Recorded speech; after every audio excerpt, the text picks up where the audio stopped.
Maharashtra police टाइम्सच्या बातम्या पाहण्यासाठी आमच्या चॅनलला सबस्क्राइब करा आणि बेल आयकॉन प्रेस करा। नमस्कार, मी सुधा, महाराष्ट्र पोलीस टाइम्स मध्ये आपलं स्वागत आहे। पाहूयात आता महत्त्वाची बातमी। जे आपल्या शेतामध्ये आता श्रेणटिकाच्या गाड्यांनी आधी आपल्या शेतामध्ये नुकसान केलं होतं, त्यासाठी आपण अर्ज घेऊन बेंबळी पोलीस स्टेशन या ठिकाणी गेलो होतो।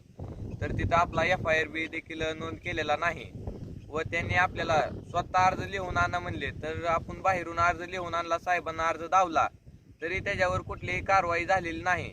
आणि आपण श्रेणटिकांच्या साहेबांना फोन केल्यास आपल्याला दबावाच्या धमक्या देत आहेत। त्यांचे काल म्हणजे परवा दिवशी रात्री मी शेतामध्ये असताना त्यांची एक स्कॉर्पिओ गाडी आलती, त्याच्यातनं सुदर्शन फुले नावाची एक व्यक्ती आणि एक अभिषेक यादव का असं काय तर नावाची व्यक्ती उतरली। ते म्हणले माधर चौथ म्हणले, तुम्हाला किती पैसे द्यायचे म्हणले, तुम्हाला 3 गुंठ्याचे 3 लाख म्हणता म्हणले। आणि मग त्यांनी फक्त मला 3 गुंठ्याचे 15,000 रुपये दिले व माझ्या इतर 1.5 एकर मध्ये गाड्या घालून त्यांनी तब्बल माझं भरपूर नुकसान केलेलं आहे। त्याच्यामध्ये माझ्याकडे व्हिडिओ फुटेज आहे सध्या। तर ते म्हणतात आमच्या गाड्या नव्हत्या। तर मग वनवे साहेब आपले रिन्यू कंपनीचे जे मालक आहेत ते आपल्या धाराशिव मधले ते मला म्हणले येऊन तुमच्यावर मी खंडणीचा गुन्हा दाखल करेन, असं करेन।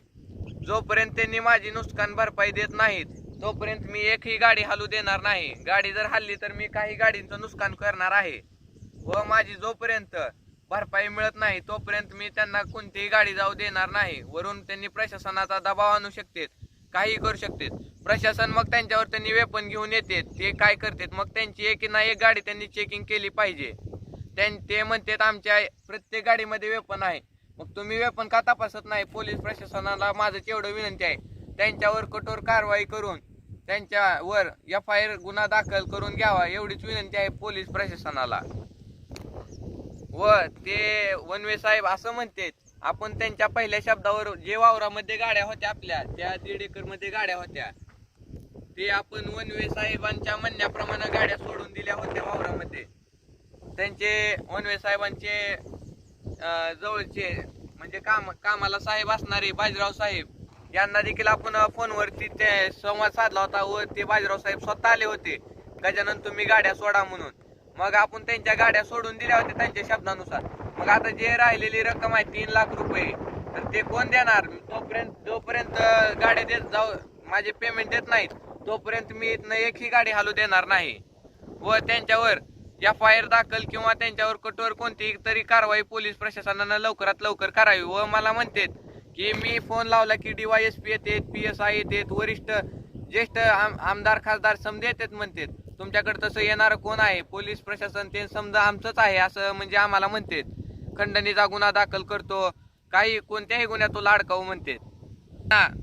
माझं एवढं सांगणं आहे, तुमच्याकडं तुम्ही समजा जर विकत घेतलं तरी तुम्ही माणसांना विकत घेतलेलं नाही। ती माझी जी जमीन आहे तुम्हाला मी करारावरती दिलेली आहे। आता तुम्ही माझी इथं 5-10 गुंठे एक्स्ट्रा घेतलेले आहेत, तुम्ही त्याचे काय मला पेमेंट केलेलं नाही ना, काय नाही। आता जर माझ्या गुंठ्यामध्ये गाडी आली तर मी तुमच्या गाडीची नुकसान कोणतीही करणार आहे, तुम्ही जर माझं जर मनावर घेतलं नाही तर। जर त्यांनी आज काही त्यांच्या गाड्या बिड्या गेल्या तर मी तर शक्यतो गाडी एकही जाऊ देणार नाही। त्यांनी माझ्याकडून वरून प्रशासनाचा दबाव किंवा DYSP ला जर घेऊन आले तर मी आज कलेक्टर ऑफिसला जाऊन आमरण उपोषणाचा अर्ज करणार आहे व मी येत्या 2 दिवसात आमरण उपोषणासाठी धाराशिव येथे बसणार आहे। तरी त्या कंपनी जर माझ्या जीवाला काही धोका झाल्यास कंपनी रिन्यू कंपनी व श्रेणटिका कंपनी जे त्यांच्या मित्र कंपनी आहेत ते सर्व कंपनी जबाबदार राहतील। एवढंच बोलून महाराष्ट्र पोलीस टाइम्स चॅनलला लाईक आणि सबस्क्राईब करा। धन्यवाद।